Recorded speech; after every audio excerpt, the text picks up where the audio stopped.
Commander Jake Morrison floated in the control room of Outpost Hermes, watching the stars through the large window. The space station orbited far beyond Neptune, where the sun looked like just another bright dot in the darkness. Jake had been running this monitoring station for 3 years, listening for signals from deep space. Most days were quiet. Too quiet. Lieutenant Amy Carter sat at her communication desk, headphones covering her ears. She monitored radio waves that came from every direction in space. Usually she heard nothing but static and the background noise of the universe, but today was different. "Commander," Amy called out, her voice excited. "I'm picking up something strange." Jake pushed off from the window and floated over to her station. The artificial gravity was turned off in this section to save power. "What kind of strange?" Amy adjusted her controls and played the signal through the speakers. A voice crackled through the static, speaking broken English with an old accent. "This is Serenity's Hope. Anyone out there? We need help. Under attack by ships in orbit. They're killing us." Jake felt his heart race.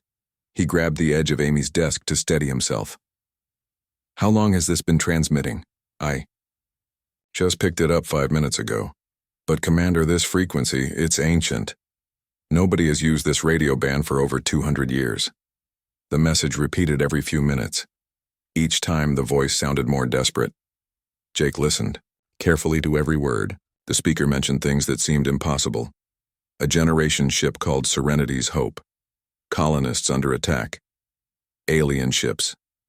"Amy, run a full analysis on this signal. I want to know everything. Where it's coming from, when it was sent, who's sending it." Jake's mind was racing. Generation ships were old history. Earth had sent out 3 of them in the late 2000s, but they had all lost contact decades ago. Amy's fingers flew across her keyboard. Data scrolled down her screen as the computer worked. "Commander, you're not going to believe this. The signal is coming from outside our solar system, about 40 light-years away in the direction of the Centaurus constellation." Jake studied the data. 40 light-years was impossibly far. Even with their fastest ships, it would take decades to reach that distance. But if this was real, if humans were really out there and under attack. "There's more, sir," Amy continued. "I'm running the voice through our historical database. The language patterns, the accent, even the way this person speaks, it matches records from the late 21st century. The communication console beeped. Jake saw an incoming priority call from Earth. He activated the screen, and Captain Ryan Torres appeared. Torres ran the Earth Defense Fleet from his headquarters on Luna Station. "Morrison, what's this report about an alien signal?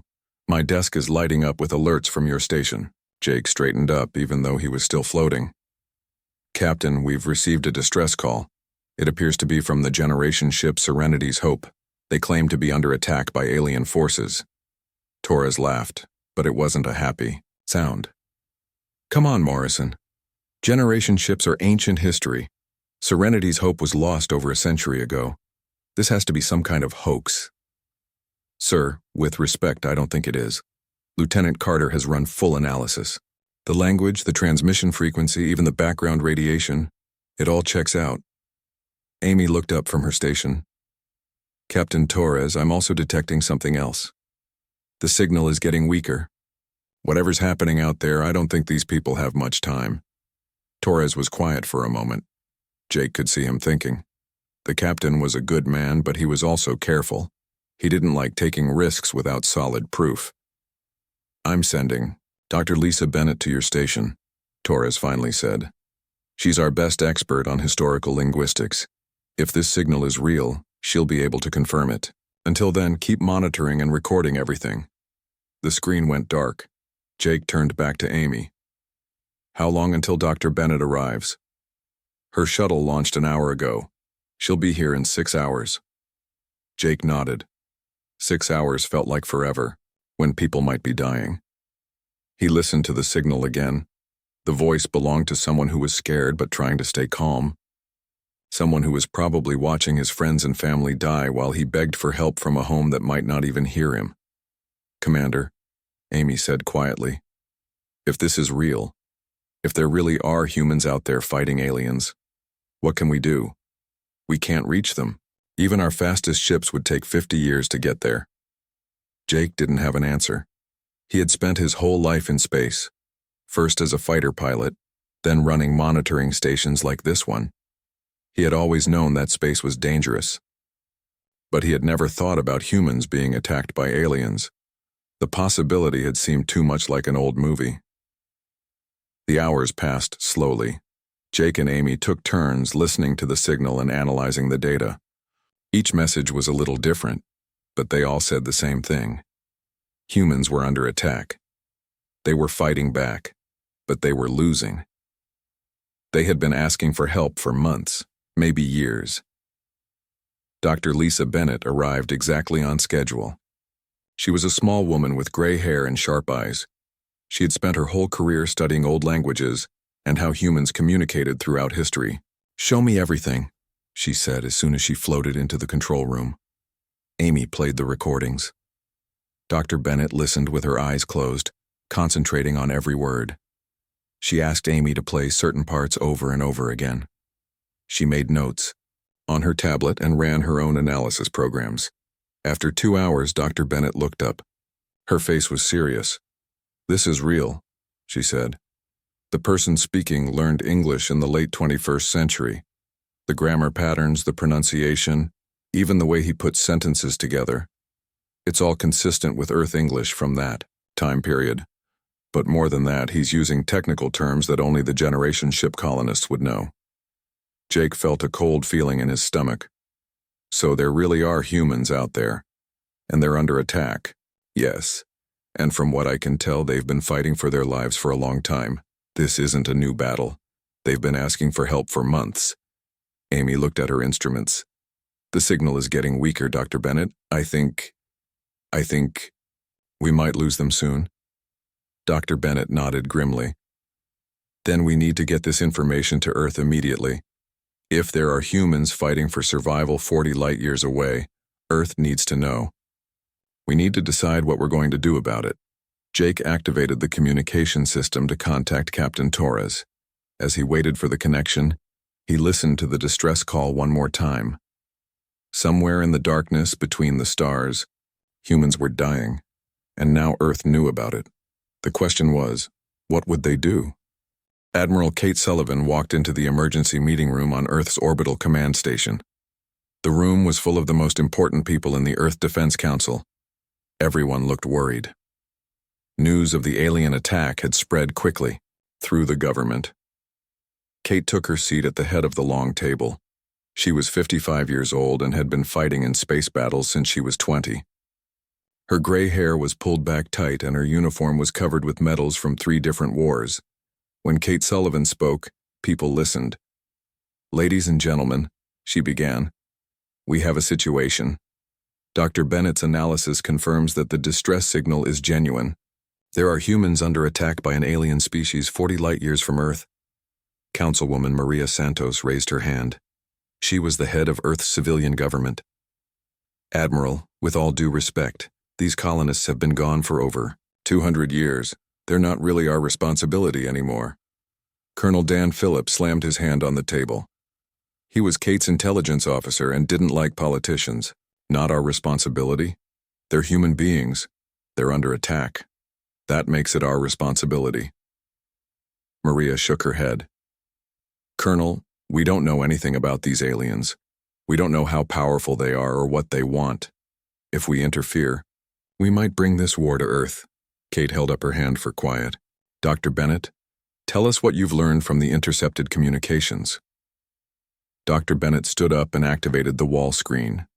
It showed star charts and alien ship designs that the colonists had managed to transmit. The aliens call themselves the Vrak Collective. From what we can tell, they see humans as a disease that needs to be wiped out. The room went quiet. Everyone stared at the screen showing pictures of black alien ships with strange weapons. "The colonists have been fighting them for 8 months, Dr. Bennett continued. Their Generation ship crashed on a planet they call New Terra. They've been using farming equipment as weapons and hiding in their colony domes. But they're losing. Their population has dropped from 50,000 to about 15,000. Captain Ryan Torres leaned forward. What kind of weapons do these Vrak have? Energy weapons that can burn through most metals, ships that can travel faster than light. But here's the interesting part. Dr. Bennett changed the display. The colonists report that the aliens seem surprised by human resistance. The Vrak expected them to surrender quickly. Kate nodded. This was useful information. What about our capabilities compared to theirs? Colonel Phillips stood up. Admiral, I've been studying this for the past 24 hours. The Vrak have better individual ship technology, but we have something they don't, which is numbers, and 300 years of military development. The generation ship colonists left Earth with farming tools and basic weapons. We have plasma, cannons, kinetic bombardment systems, and the new Dreadnought-class ships. Kate looked around the room. How long would it take to reach their location? Captain Torres checked his tablet. With our fastest ships, about 6 months. But Admiral, we're talking about sending our fleet into unknown space to fight an alien enemy we know nothing about. That's exactly what we're talking about, Kate replied. Maria, I understand your concerns, but let me ask you something. If aliens attacked Earth, would you want other humans to help us? Maria was quiet for a moment. Of course, but there's no but. These are human beings asking for help. They've been fighting alone for 8 months while we didn't even know. They existed. Now we know, and now we have to decide who we are. Colonel Phillips brought up another display. I've been analyzing the alien ship designs. Their technology is advanced, but they seem to rely on energy shields and directed energy weapons. Our kinetic weapons should be very effective against them. Explain, Kate ordered. Think about it, Admiral. These aliens have probably been fighting other aliens for centuries. They've developed defenses against energy weapons, but they've never seen a human railgun that fires metal slugs at 30% of light speed. Dr. Bennett nodded. The colonists' reports support this. They've had some success using primitive kinetic weapons made from mining equipment. Kate stood up and walked to the window. Earth hung below them, blue and beautiful. Somewhere far away, humans were dying while aliens tried to wipe them out. The decision should have been hard, but for Kate, it wasn't. Gentlemen, ladies, I'm authorizing Operation Distant Thunder. We're going to rescue our people. Maria stood up quickly. Admiral, you can't make this decision alone. The Council has to vote. The Council can vote all they want after we save. Those colonists, Kate replied.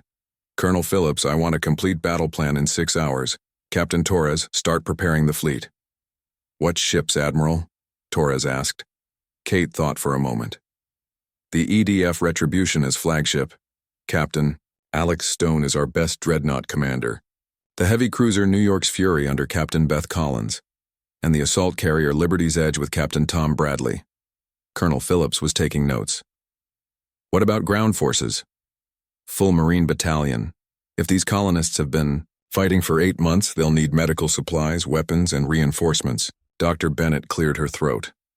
Admiral, I'd like to volunteer for the mission. If we're going to make contact with an alien species, you'll need someone who understands communication. Kate nodded. Approved. Maria, I know you disagree with this decision, but I'm not going to abandon humans who are fighting for their lives. Maria sat back down. Admiral, what if this brings war to Earth? What if these aliens decide to attack us? Then they'll learn what happens when you attack humanity's homeworld, Kate replied grimly. But I don't think that's going to happen. Why not? Kate smiled, but it wasn't a pleasant expression. Because we're not going to leave any aliens alive to report back. The room was quiet again. Everyone understood what Kate was saying. This wasn't going to be a rescue mission. This was going to be a war. Captain Torres stood up. Admiral, the EDF Retribution is our newest ship. Captain Stone has only been in command for 6 months. Alex Stone fought in the Martian Rebellion and the asteroid belt conflicts. He's the best combat commander we have. Besides, the Retribution has our most advanced weapons systems. Colonel Phillips brought up ship specifications on the wall screen. The Retribution carries 12 railguns, plasma torpedo tubes, and point defense lasers. If we're right about alien defenses, our weapons should be very effective. Kate looked at each person in the room. I want complete secrecy until the fleet launches. If word gets out that we're fighting aliens, there could be panic on Earth. When do we launch? Captain Torres asked. 72 hours. I want full supplies, ammunition, and medical equipment. These colonists have been fighting alone for too long. As the meeting broke up, Dr. Bennett approached Kate. Admiral, there's something else. The distress signals are getting weaker. I don't think the colonists can hold out much longer. Kate nodded grimly. Then we better move fast. How long do you think they have? Based on the signal degradation and what they're reporting, maybe 2 or 3 months? Kate did quick math in her head. 6 months to travel 40 light years. But the colonists only had 2 or 3 months left.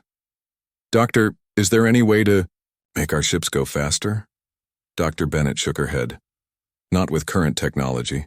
Admiral, we might be too late. Kate looked out the window at Earth again. Somewhere in the darkness, humans were fighting and dying while aliens tried to destroy them. The trip would take 6 months. The colonists might not last 3, but Kate Sullivan had never abandoned her people before, and she wasn't going to. Start now.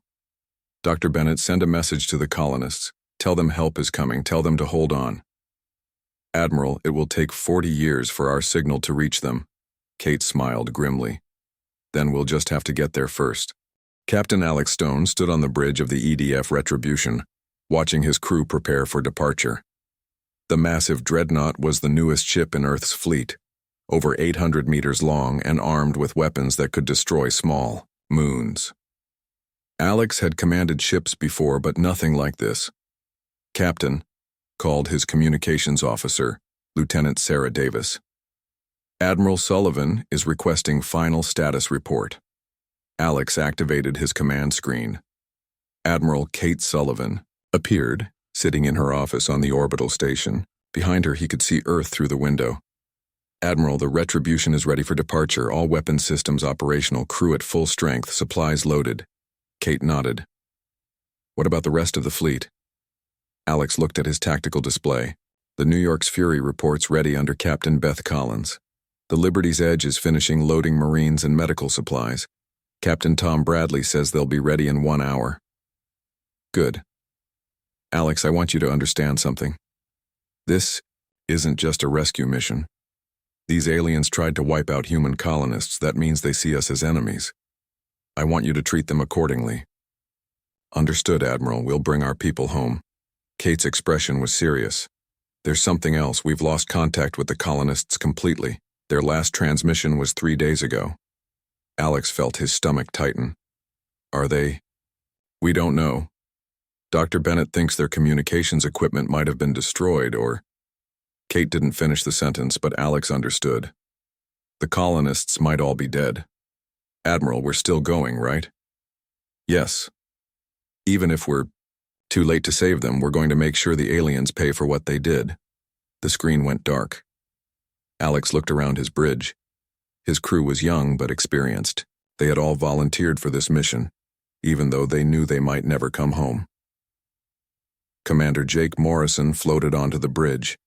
He had requested transfer from the monitoring station to join the mission. Captain, I've been studying the alien ship designs that the colonists transmitted. I think I've found some weaknesses. Alex was glad to have Morrison aboard. The man knew more about alien technology than anyone else in the fleet. Show me. Morrison activated the tactical display. Pictures of black alien ships appeared on the screen. The Vrak ships seem to be designed for fighting other energy weapon users. Look at these shield generators. He pointed to glowing sections on the alien ships.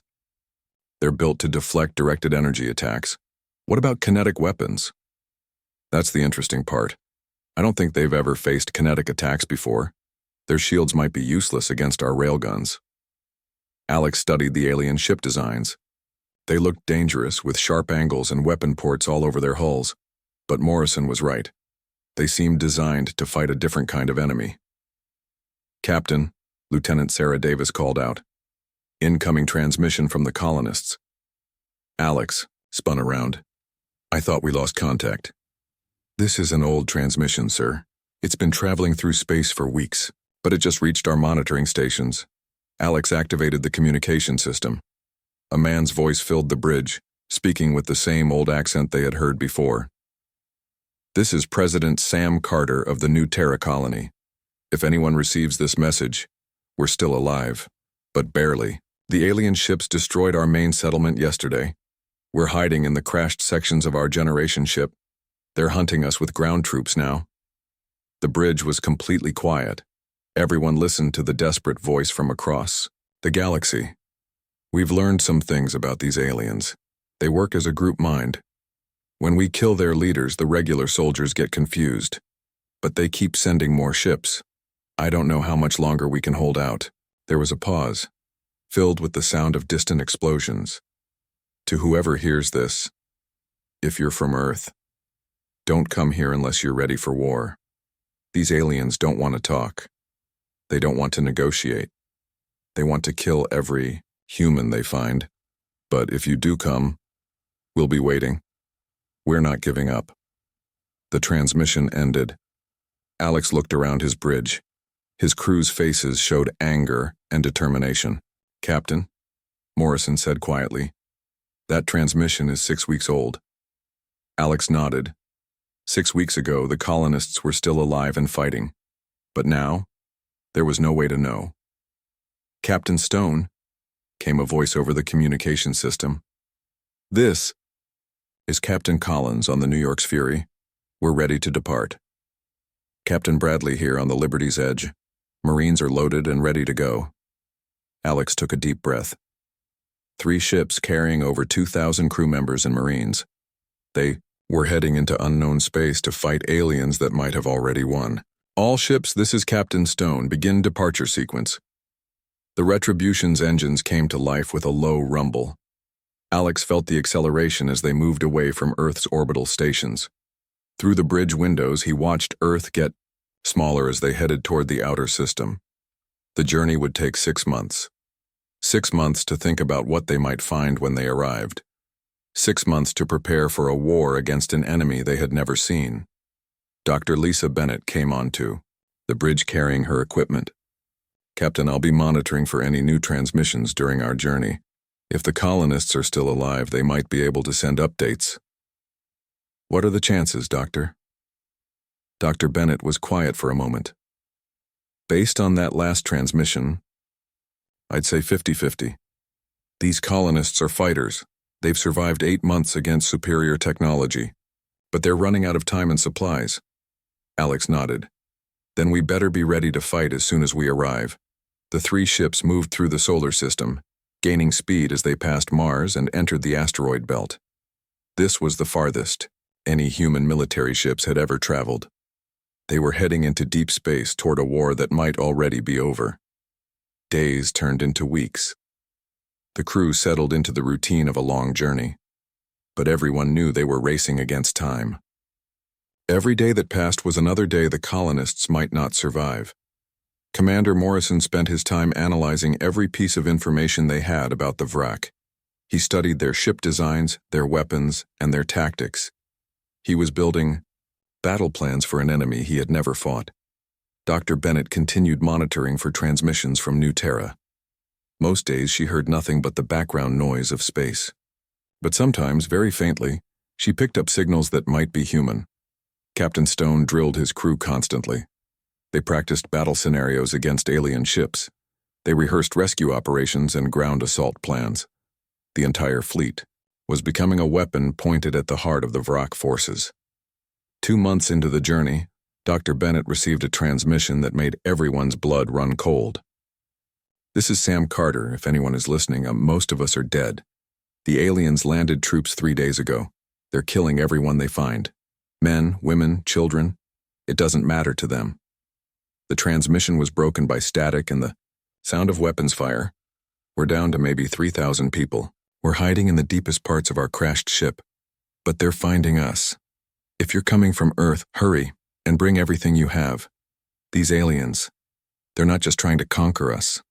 They're trying to wipe out our entire species." The transmission cut out. Dr. Bennett tried to clean up the signal, but there was nothing more. Alex gathered his senior officers in the conference room. "How old is that transmission?"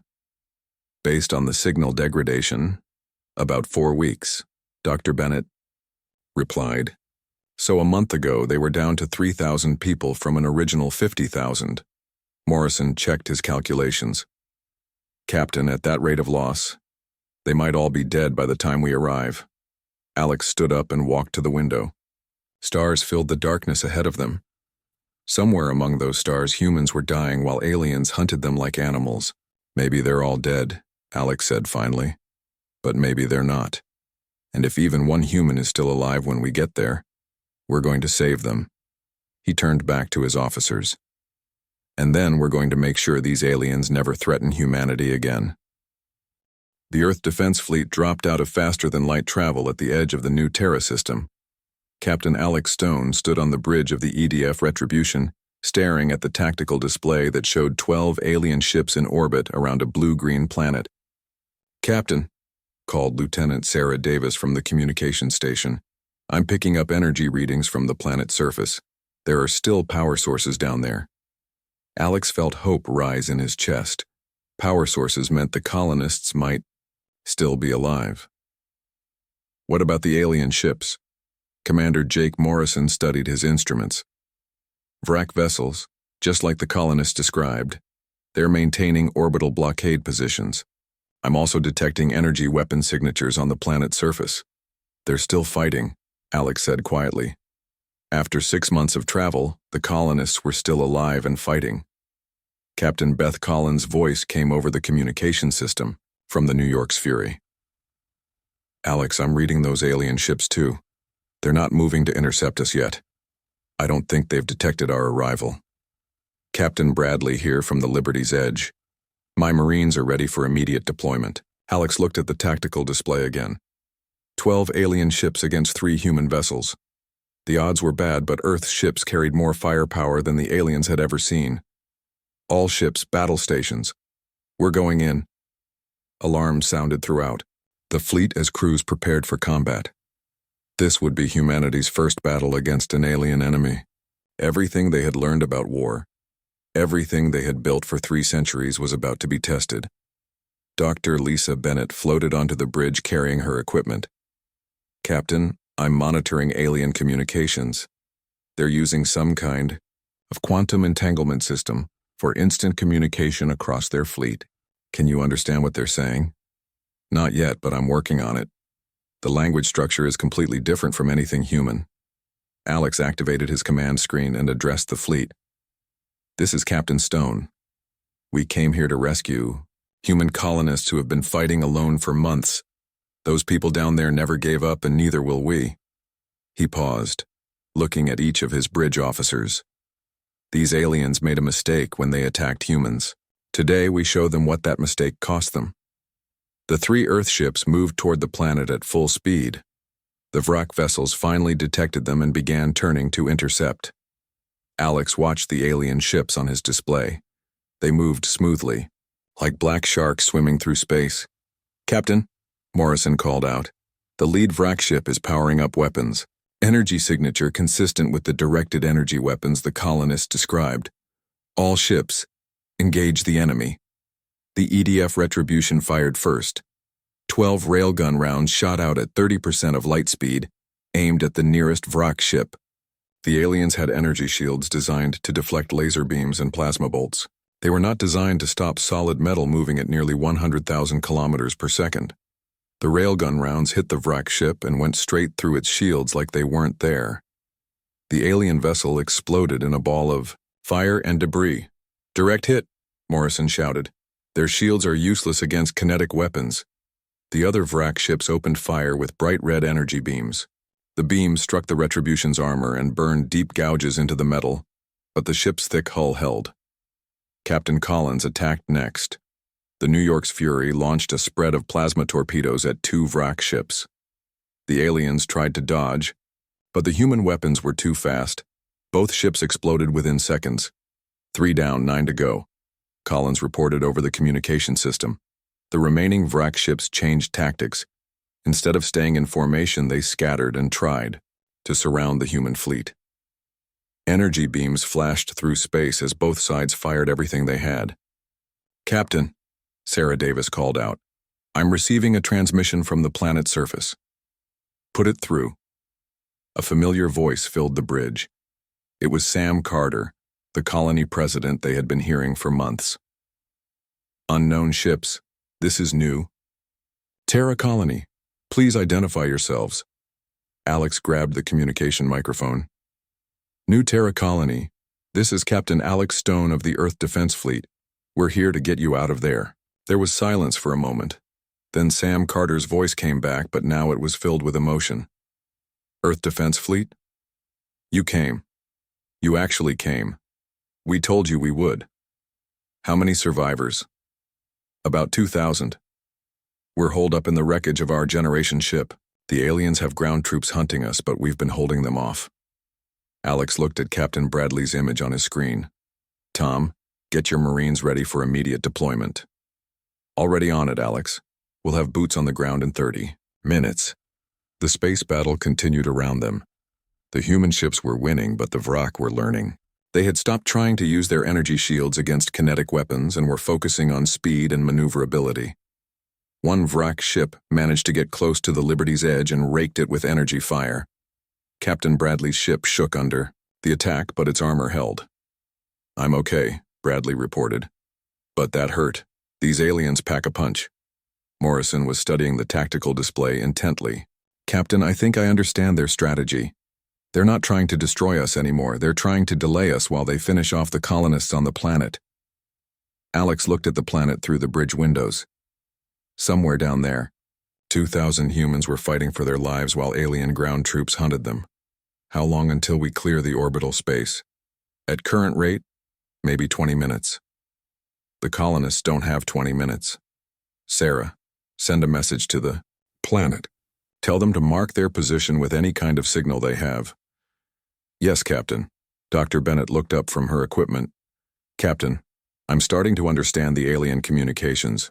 They're calling for reinforcements. A lot of reinforcements. How many ships? I can't tell exactly, but it sounds like they're mobilizing their entire regional fleet. Alex made a quick decision. All ships, concentrate fire on the remaining Vrak vessels. We need to clear orbit now. The 3 human ships focused their attack on the surviving alien vessels. Railguns, plasma torpedoes, and laser cannons filled space with deadly fire. The Vrak fought back desperately, but they were outnumbered and outgunned. Within 10 minutes, the last alien ship exploded in a bright flash. Space around New Terra was clear of enemy vessels. Captain, Sarah Davis called out. I'm receiving a signal from the planet's surface. The colonists are marking their position with a spotlight. Alex could see a bright light blinking on the planet's surface through the bridge windows. After months of hiding in darkness, the colonists were finally able to signal for help. Captain, Bradley's voice came over the communication system. Alex, I'm launching Marine dropships now. We'll secure the landing zone and begin evacuation immediately. What about those alien reinforcements Dr. Bennett mentioned? Morrison checked his long-range sensors. No contacts yet, but if they're coming from deeper in Vrak space, it could take them several hours to arrive. Alex nodded. Then we have time to get our people out of there. He activated the ship-wide communication system. All hands, this is the captain. We have successfully engaged and destroyed a Vrak fleet in orbit around New Terra. Our Marines are now deploying to rescue the human colonists who have been fighting alone for 8 months. He paused, thinking about what they had just accomplished. Humanity had fought its first battle against an alien enemy and won. But more importantly, they had found humans who refused to surrender even when facing impossible odds. These colonists never gave up hope that Earth would find them. Today we proved their faith was justified. Today we showed the galaxy what happens when you attack human beings. Through the bridge windows, Alex watched the Marine dropships streak toward the planet's surface. Somewhere down there, 2,000 colonists were about to learn that they were no longer alone. The first phase of humanity's war against the Vrak Collective was over, but as Dr. Bennett had warned, reinforcements were coming. This battle was won, but the war was just beginning. Captain, Morrison said quietly, sensors are picking up faster than light signatures at the edge of the system. Multiple contacts. Alex looked at the tactical display. New contacts were appearing on the screen. A lot of them. How many ships? Morrison's face was grim. 47 Vrak vessels and counting. Alex smiled coldly. The aliens wanted a fight. They were about to get one. Signal the fleet. Tell them we have company coming. Colonel Dan Phillips led the first wave of Marines down to New Terra's surface. The dropships streaked through the atmosphere, while alien energy weapons fired up at them from the ground. Phillips watched through the ship's window as they approached, the colonists' position. The Generation ship Serenity's Hope had crashed into a mountain valley 8 months ago. The colonists had turned the wreckage into a fortress, using metal plates as walls and the ship's power core to run defensive weapons. But Phillips could see that the aliens had been busy too. "Look at that," said Sergeant Mike Roberts, pointing out the window. "The aliens have built some kind of base around the crash site." Phillips saw what he meant. Black alien structures surrounded the human position like a ring of death. Energy weapons fired constantly at the colonist defenses. Smoke rose from dozens of impact points where the aliens had been attacking for months. 30 seconds to landing, called the dropship pilot. Phillips checked his weapon one more time. He carried the newest plasma rifle, designed to punch through alien armor.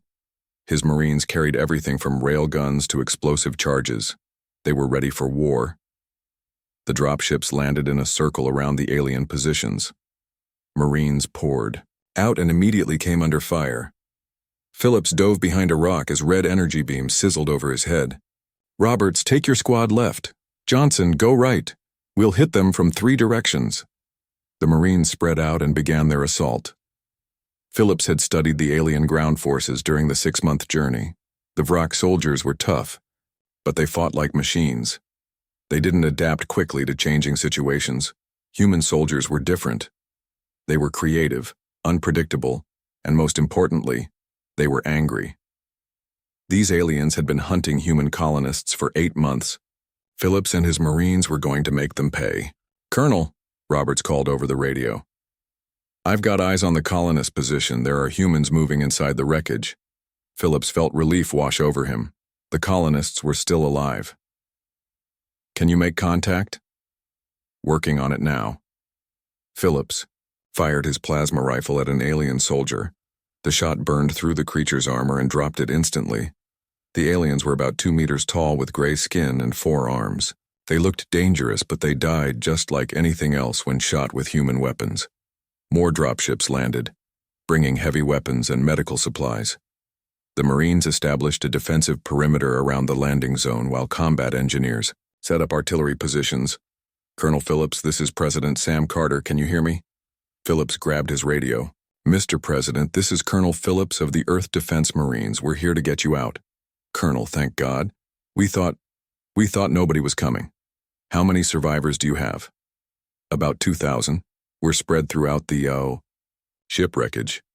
But Colonel, the aliens have been hunting us with some kind of tracking devices. They always know where we are." Phillips frowned. That explained why the colonists had been losing people steadily. The aliens could track them somehow. "Mr. President, we're going to clear out these alien positions and then evacuate your people. But I need to know about their weapons and tactics. They use energy weapons that can burn through most metals. But Colonel, we've learned something important. When you kill their leaders, the regular soldiers get confused for several minutes." Phillips filed that information away. "Command and control. Take out the leaders and the followers would be lost." "Roberts, did you hear that?" "Copy, Colonel. Looking for command units now." The battle raged around the crash site. Human Marines used cover and movement to get close to alien positions. The Vrak soldiers fired their energy weapons with deadly accuracy, but the Marines were faster and smarter. Sergeant Johnson found the first alien command unit hiding behind a black structure that looked like a communications array. "Colonel, I've got what looks like an alien commander. It's bigger than the others and has different markings." "Take it out." Johnson's sniper rifle cracked once. The alien commander fell. Immediately, the soldiers around it stopped firing and began moving randomly, like they had lost all direction. "Holy shit," Roberts said over the radio. "They're just wandering around like they're lost." Phillips saw his chance. "All units, advance now. Take out every command unit you can find." The Marines surged forward, hunting for alien commanders while The regular soldiers were confused. Within minutes, they had identified and eliminated 6 command units. The alien defensive line collapsed as their soldiers wandered aimlessly or fled. "Colonel," came President Carter's voice over the radio. "Whatever you just did, it worked. The aliens attacking our position just stopped fighting." Phillips smiled grimly. Humans had found the aliens' weakness. Take out the leaders and the rest fell apart. "Mr. President, we're coming to get you. Have your people ready to move."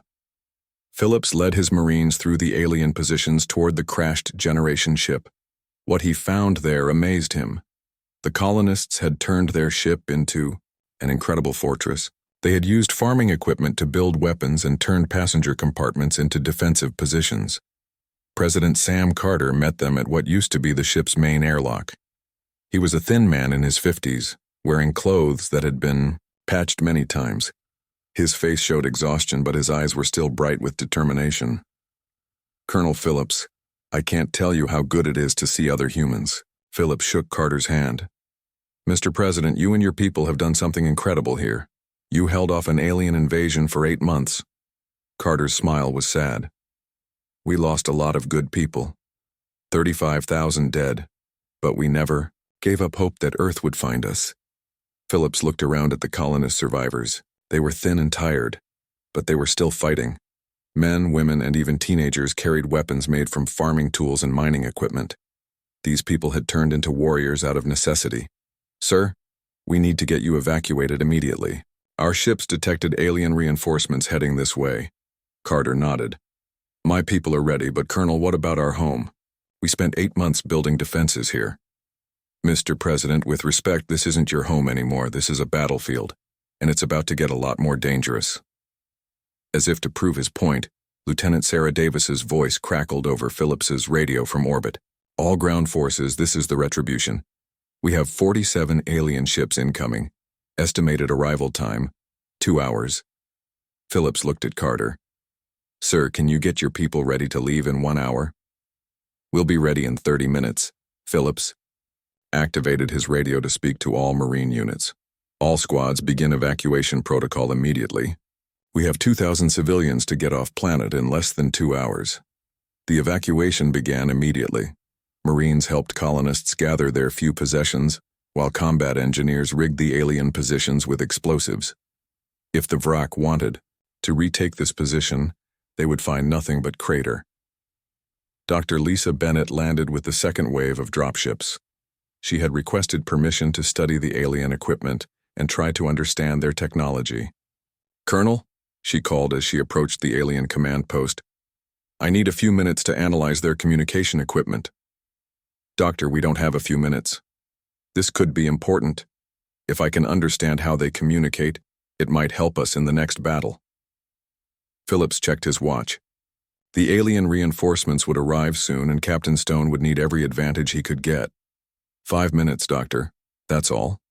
Dr. Bennett worked quickly, using her equipment to analyze the alien technology.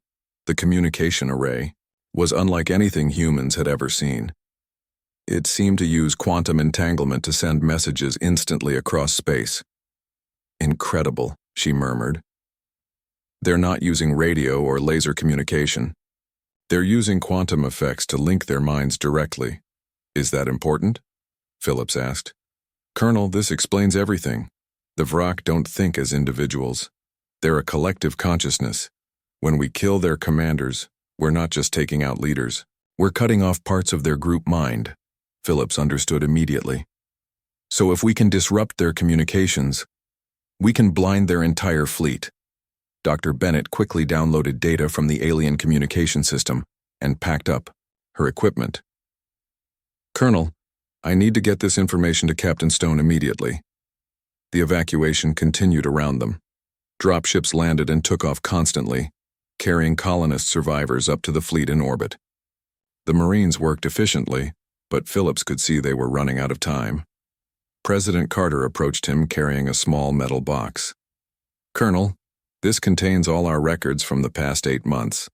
Everything we learned about the car, aliens, their weapons, their tactics. I want Earth to have this information."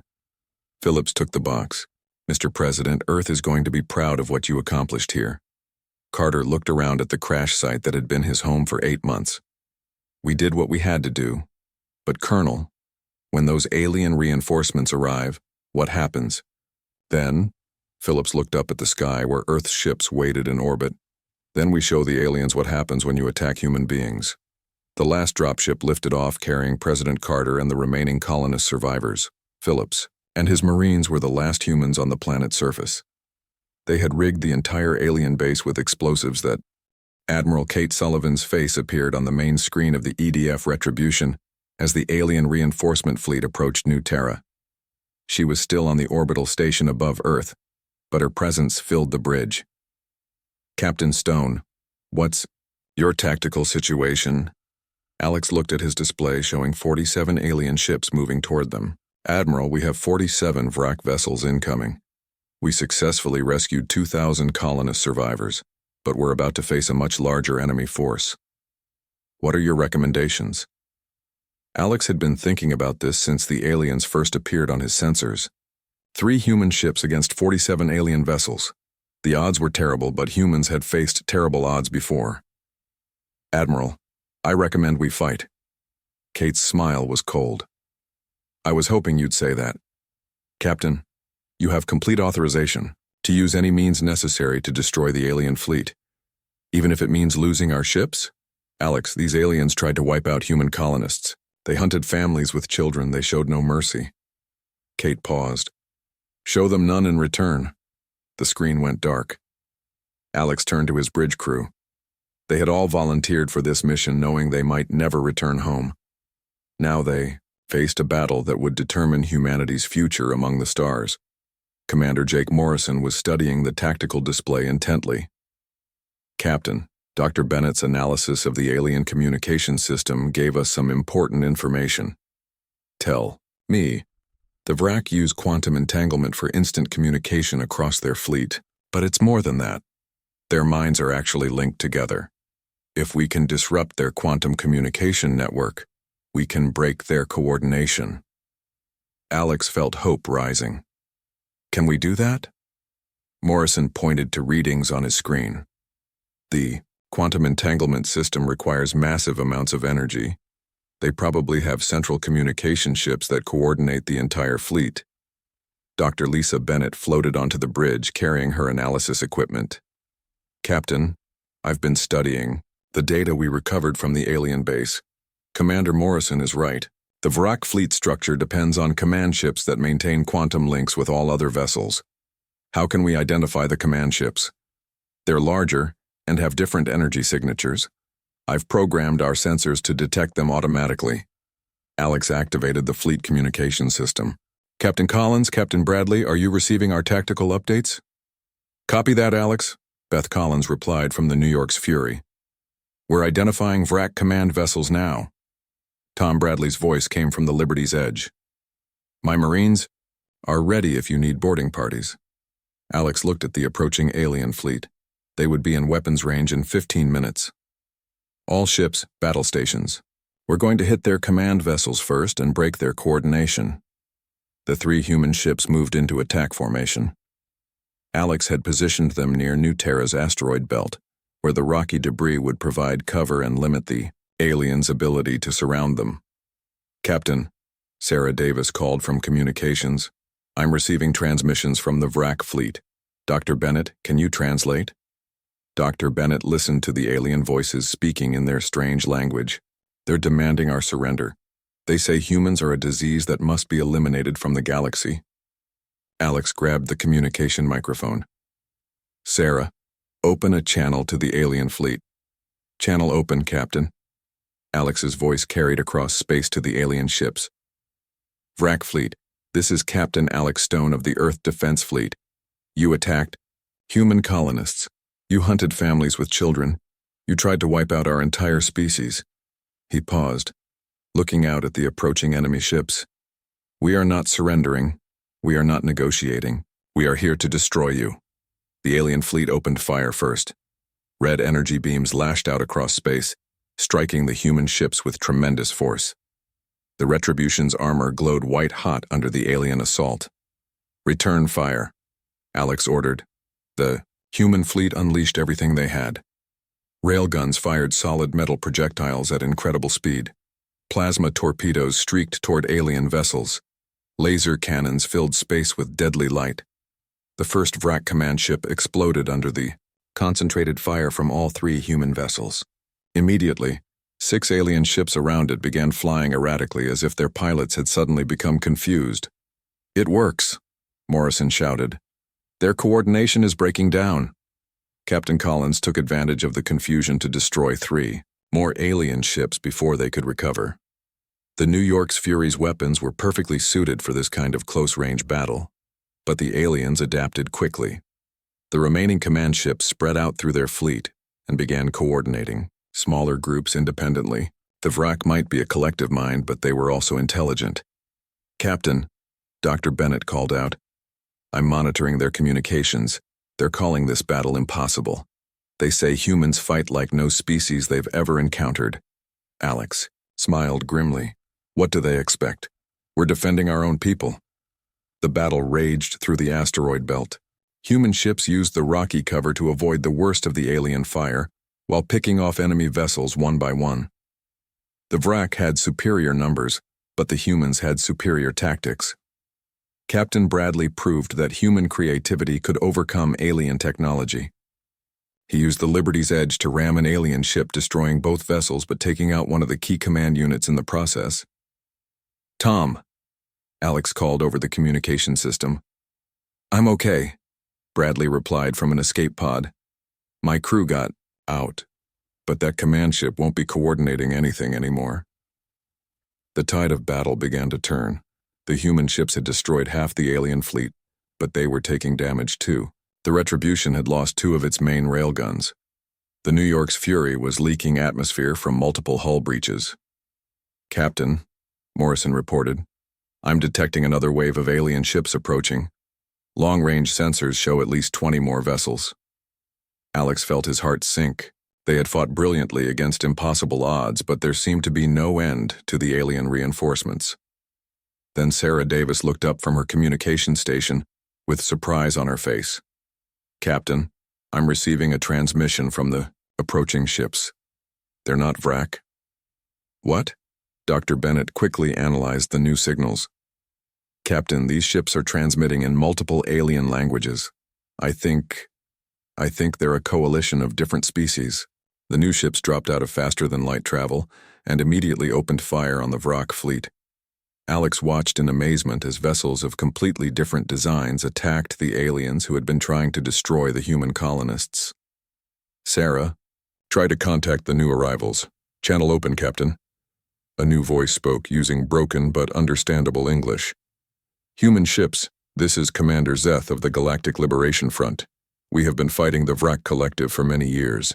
Your attack on their fleet has given us the opportunity we needed." Alex grabbed the microphone. "Commander Zeth, this is Captain Stone. We appreciate the assistance." "Captain Stone, your species has done something remarkable. In one battle, you have destroyed more Vrak ships than most species manage in years of warfare. How did you accomplish this?" Alex looked around his bridge at his crew. They had fought with courage and determination that amazed even their allies. "Commander, we were defending our people. That's what humans do." The combined human and alien fleet finished destroying the remaining Vrak ships. When the last enemy vessel exploded, space around New Terra was filled with debris but no living enemies. Commander Zeth's ship approached the Retribution. "Captain Stone, we would like to meet with your leaders. There are things you need to know about the Vrak Collective and the war that is coming." Alex activated his communication system to contact Admiral Sullivan on Earth.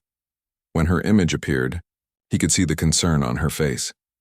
"Admiral, the battle is over. We destroyed the entire Vrak fleet with the help of other alien species who are fighting the same enemy." Kate nodded slowly. "Alex, what did we learn?"